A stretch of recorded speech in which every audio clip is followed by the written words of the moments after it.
Well, cool. Let's hop into it. I'm looking forward to getting into your story. So, Jessica, thank you for taking a minute out today.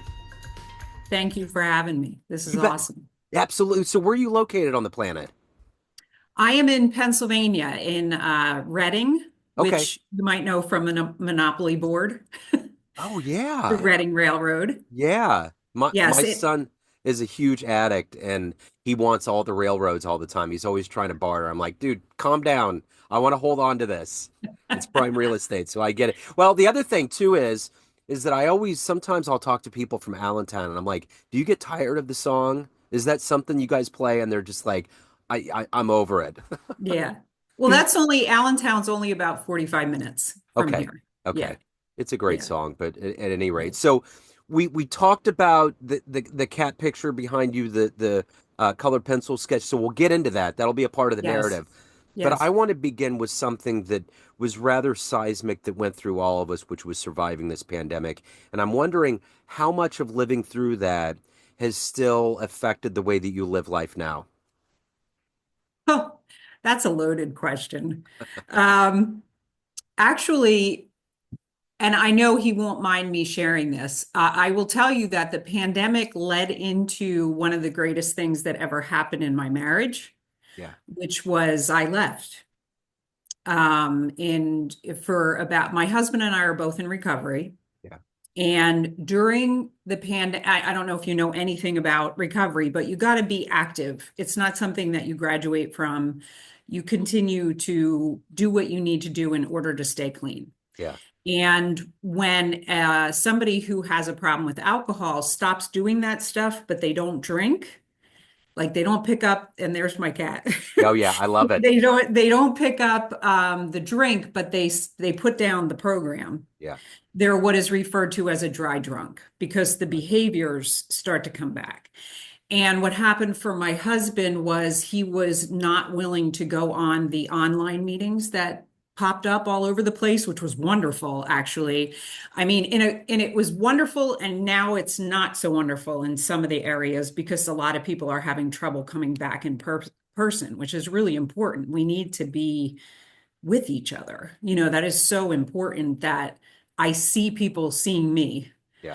in Yeah. person. And so but anyway, to get back to that, he just stopped.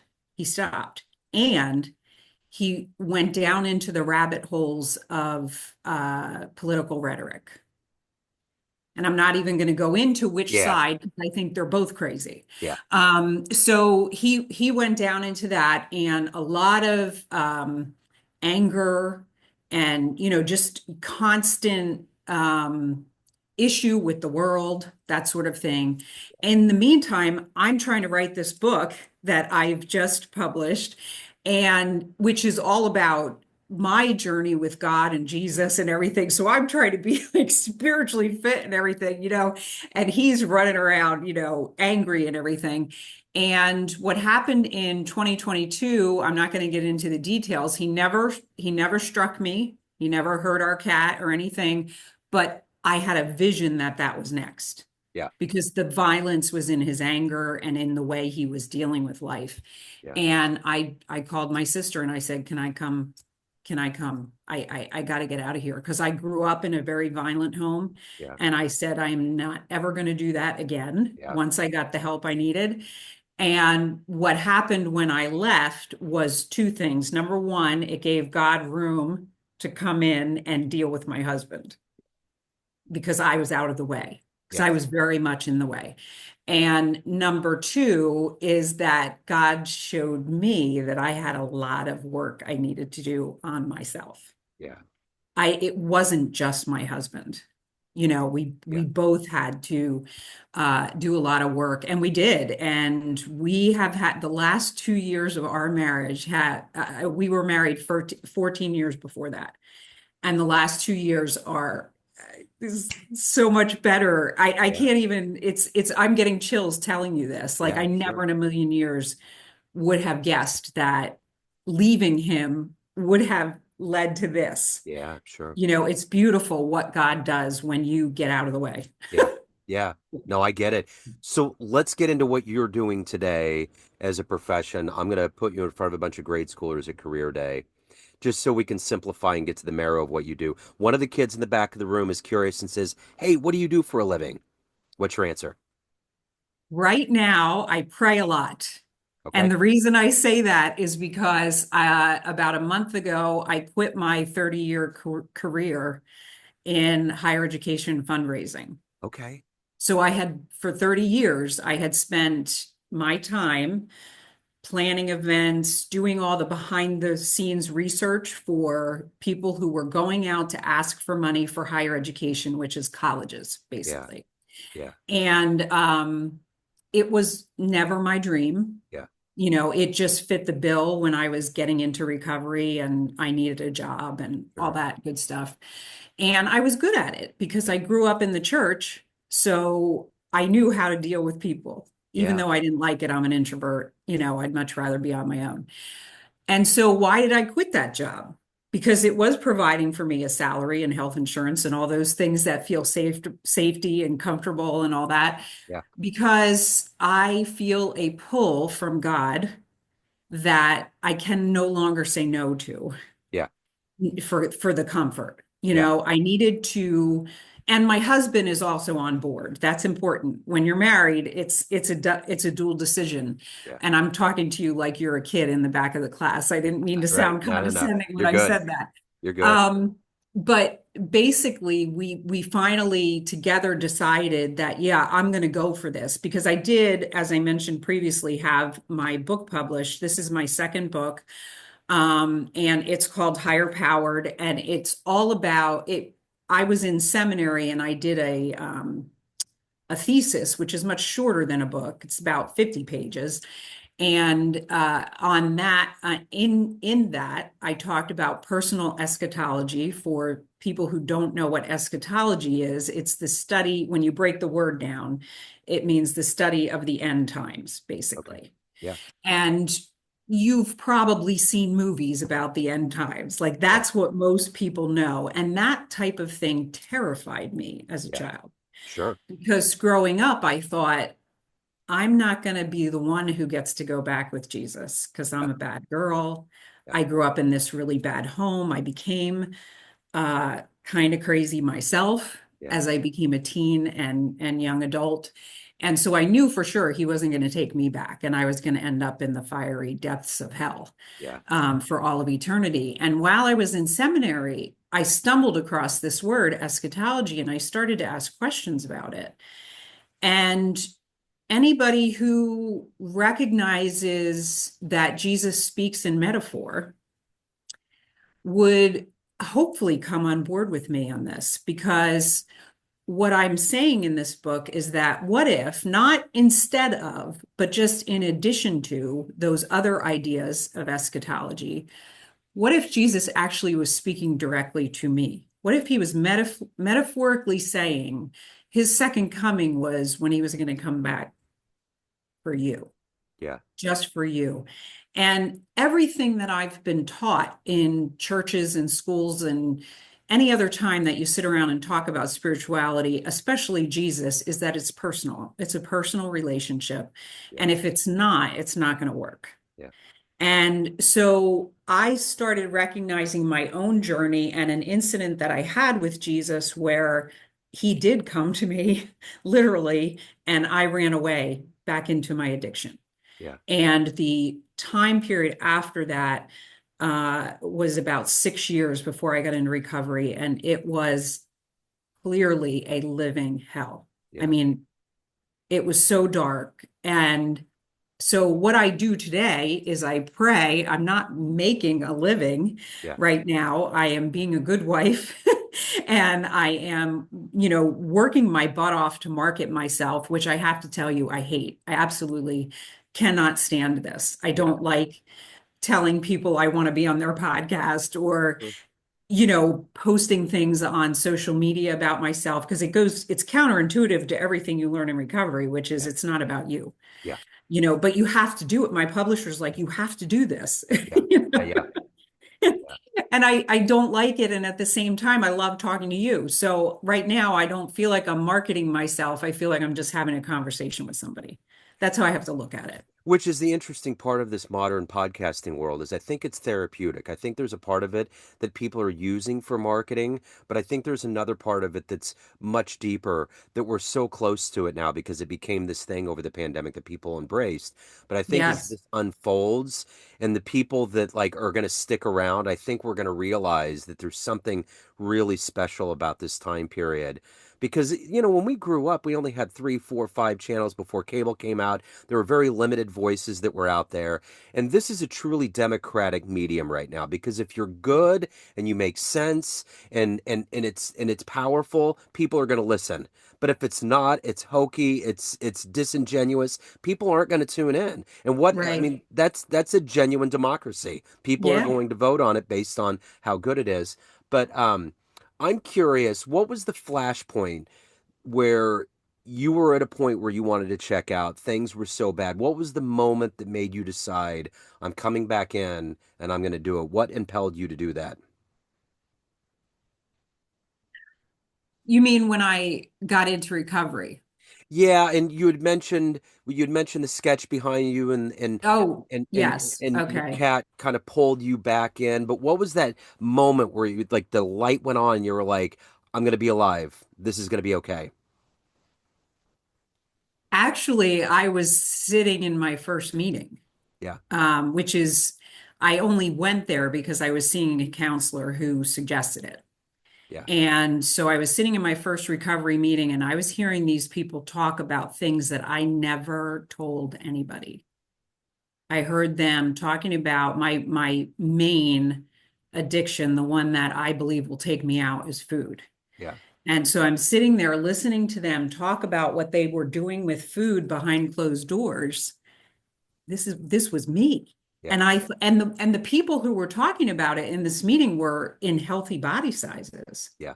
And I'm thinking to myself, someone must have given them a script Yeah. because I literally did not believe that anybody else did what I did. Yeah. When I was, I think you're around my age, but when we were younger, there were a lot of TV movies about bulimics, Uh-huh. Oh anorexics, yeah. It was huge. that kind of thing. And I was not that. I was a binge eater. I was a volume eater. Yeah. And I used to pray to be bulimic so that someone would help me because in those movies they always got help, Yeah.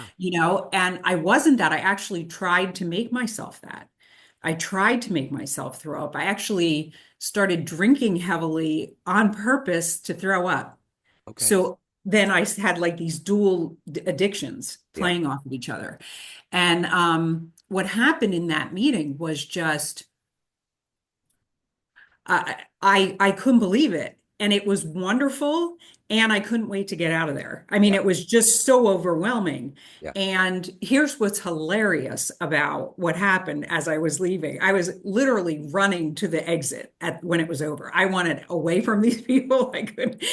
And this one woman came up to me and she started talking to me, and she was a little bit older and seemed a little crazy, because she had that spark in her eye. Yeah. And she said, she called me by my name, which early on in the meeting, it was a very big meeting at the time. It was probably about 40 people, Yeah. which is a lot. And she called me by my name, which I only had said way early in the meeting. So that surprised me. Yeah.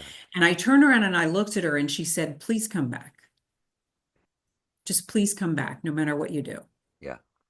And the codependent in me said, I have to go back there for that lady. Yeah. Yeah. Sure. And I did. And you know what? That's where the miracle lies for me, is that I went back because I did a lot of things once. Yeah. I tried a lot of things once that didn't work, Yeah. but I went back. And in the beginning, for me, it was very much a stubbornness, like I'm going to show you I can do this kind of thing. Yeah. And then over time, after getting some help with the childhood origin issues, which really needed to be excavated and cleared out because there was a lot going on there. Yeah. Um, Once that stuff was moved out of the way, God had all kinds of room to just be pulling at me. And I just became a seeker of God, trying to figure out, where does God want me? What is he? Because I knew I wasn't working in a job that I really wanted or anything. It just Sure. was, you know, Yeah. paying the bills. So let me ask you this, since recovery and into the modern day right now, what is it that consistently gets you up and motivates you to get out of bed every day, to be who you are and to continue to survive and thrive? It's going to sound so hokey, but I'm going to say it anyway. God, Yeah. I while I was in I did six years of part-time seminary while I was working full-time. And I had one of the things that was recommended to me early on in recovery was to start the day with your higher power. Yeah. Whoever that is, whatever it is to you, you start your day with that. Even if it's just help me, higher power, if Yeah. that's all you say, but do something, to recognize that you're surrendering this day to this entity, right? And what happened to me over the years is that it got longer and longer, the time. And by the time I got in seminary, I was about 15 years clean.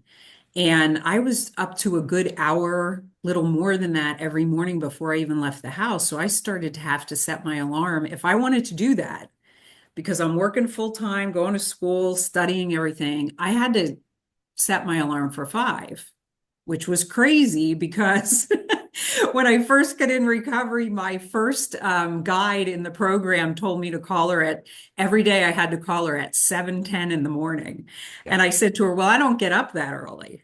And she said, well, then you won't be working with me. Like she didn't even give me another option. And Uh-huh. so I started setting my alarm for 7, which was horrible. I hated it.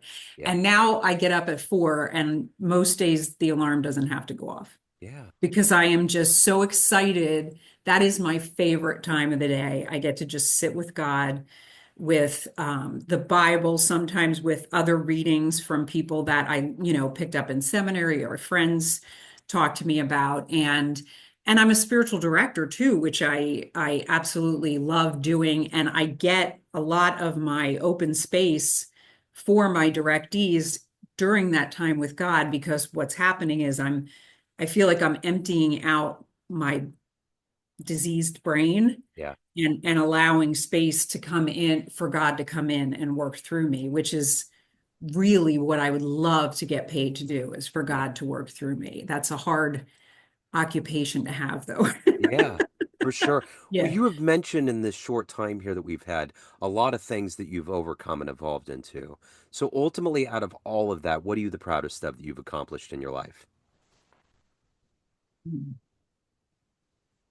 You know what, Joe, that's so hard to answer because I don't really see myself as accomplishing that much as I see myself following properly. Yeah, right. Because I feel like the things that are wonderful in my life today that bring peace to my heart, I feel like I've been led to them. When I talked earlier about leaving my husband, that was not my choice. Yeah, That was not something I decided I'm going to do this. I'll show him, that. And which I also said earlier, about recovery in the beginning, I was very stubborn, and that's what helped me to stay clean. But that never gave me peace yeah, from the food. When I really started to have peace around food, it's because I actually was led to a different way of living. yeah, And it didn't have the impact on me that it used to. It didn't fill the void. The void is filled by God. And so anytime that I'm being led, I feel full. yeah. Sure, You know, sure. so so I guess my greatest accomplishment would be truly surrendering Yeah, and saying, okay, because really, if you'd asked me before like growing up and in my early 20s, what do you want to be? yeah, What is it you want to do? I would have said, I want to be famous, I want to be rich, I want to have this awesome Prince Charming kind of husband, yeah, and while my husband's great, he's definitely not Prince Charming, but all those things, I don't want them yeah, anymore. yeah, Like the only reason I would want them in my life is if God put me in a situation where having some more recognition in this world would actually get the message of his to another follower Sure. or to somebody who's never met him before. Someone might pick up my book and read it and go, oh, wow, that's what I've been looking for my whole life. Yeah. So it's truly surrendering, is like really surrendering, not just stubbornly Yeah. white knuckling it, but really Sure. saying, okay, God, whatever and me leaving my job, as much as I didn't like that job, it was it was a security. Yeah. And now we're sort of, we're okay, but it's a little scary. What is next? Yeah. Right. Right. Yeah. So let's get to the marrow of who you are right now at this point in your life. Everyone out there has a perception. Your family, your friends, your colleagues, everyone that you know, but you're the one that's in control. What's your perception of you on this day? Who do you think you are?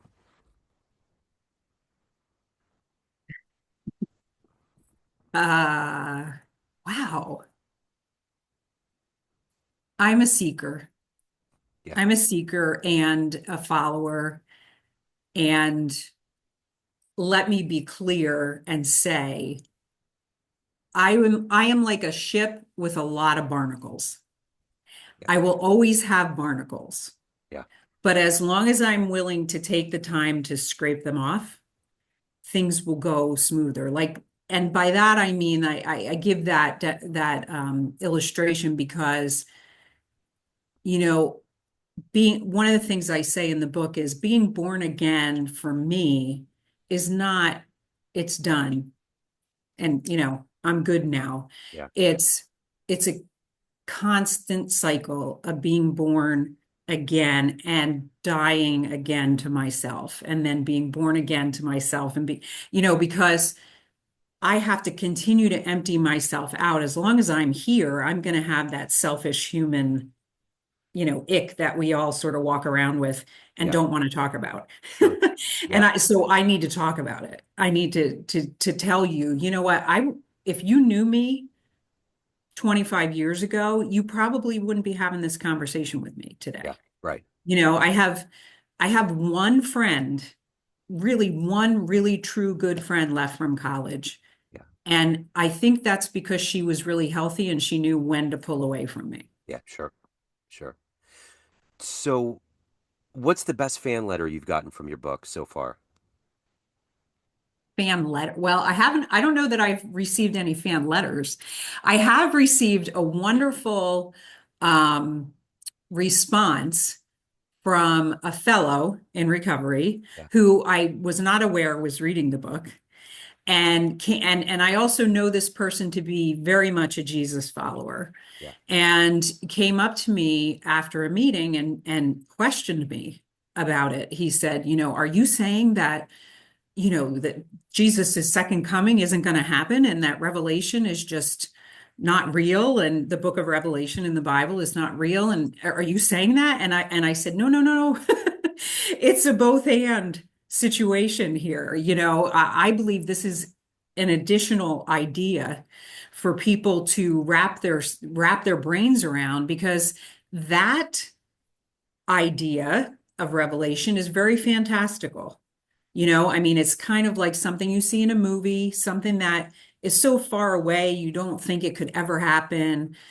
This idea is it's going to be personal, you know? And when I shared that with him a little further, he was like, ah, and it gave him some relief, I believe, Yeah.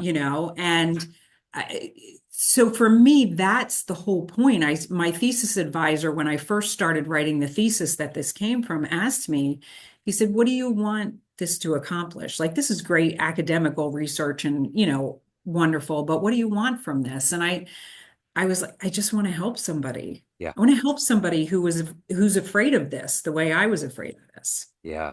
Yeah. So that's a perfect lead in. If anybody wants to pick up your books, reach out to you, any other good business in your world, where's the best place to go? My website is just jessicalmorris.com. Okay. And you can get the book on Amazon. It's called Higher Powered. Okay. I also have a link to it on my website. Okay. And I will put the links out there. Jessica, this has been really powerful. It's been wonderful. Thank you so much for your story. I appreciate it.